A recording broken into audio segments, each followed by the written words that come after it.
எத்தனை பேருக்கு எனக்கு தெரியும்? சரி, ஓகே. போன வாரம் எத்தனை பேர் சர்ச்சுக்கு வந்தீங்க? இங்க வந்தது.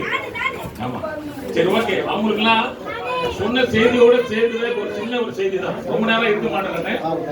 ஆனா நம்ம இங்க வந்ததோட நோக்கம் என்ன? எதுக்காக நம்ம வந்திருக்கோம்? நம்ம ஏசப்பாக்காக வந்திருக்கோமா? தெரிஞ்சுக்கிறதுக்கு வந்திருக்கீங்களா? பிறந்தநாள் கொண்டாட வரலையா?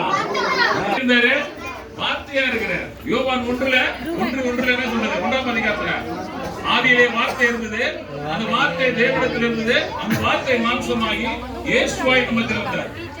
நம்ம மேஜிக் பண்ணாரு நம்ம அண்ணன் பண்ணாரு இல்லையா? இந்த மேஜிக் எவ்வளவு அழகா இருந்தது. எல்லாம் எத்தனை பேருக்கு பிடிச்சது மேஜிக்? அப்படி நம்ம ஆச்சரியப்படுத்த பல மேஜிக் பண்ணாங்க இல்லையா? நம்ம பார்க்க இப்படி பயமா இருந்தது. சிஸ்டர்னா ஐயோ சோத்திரன்றாங்க. அவங்க பக்கத்துல உட்கார்ந்து சொல்லி சரி செஞ்சுட்டு இங்க பாருங்க, அவரையே பாக்குறீங்க, இங்க பாருங்க.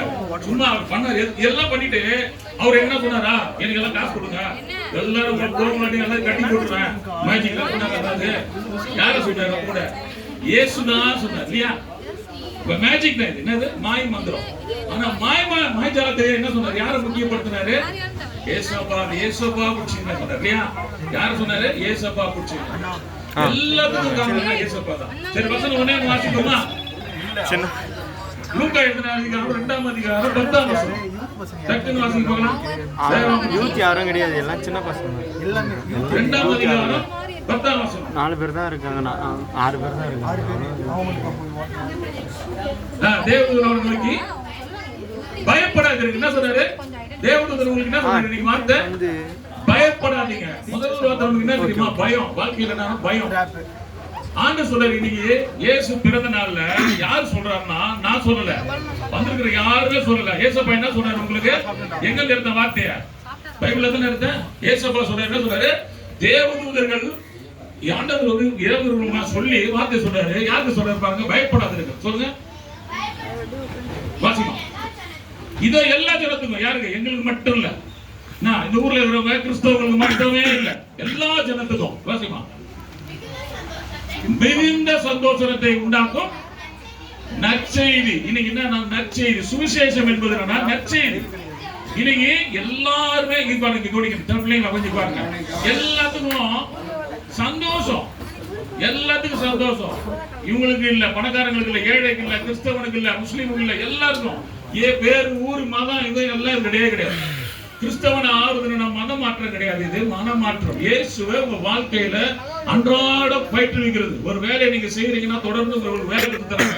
ஒரு வேலைக்கு போறீங்கன்னா ஒரு ஊர்கார் கம்பெனி கூட போலாம், நீங்க இல்ல அரப்பருக்கு போலாம், இல்ல வாத்து மேய்க்க போலாம், செங்கலருக்கு போலாம். முதல்ல சொல்லி கொடுப்பாங்களா இல்லையா?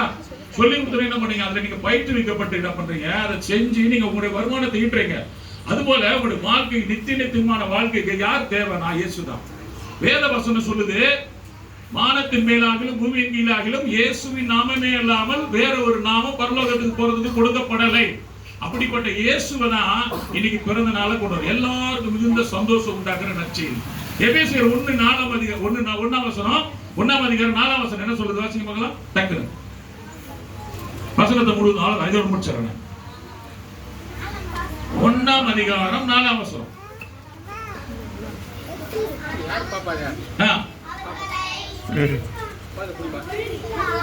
வசனம் தெளிவா வாசிக்கணும்.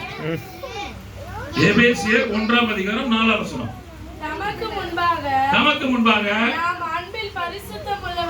நாம் அன்பில் பரிசுத்தமுள்ளவர்களோ குற்றமில்லாதவர்களாய் இருப்பதற்கு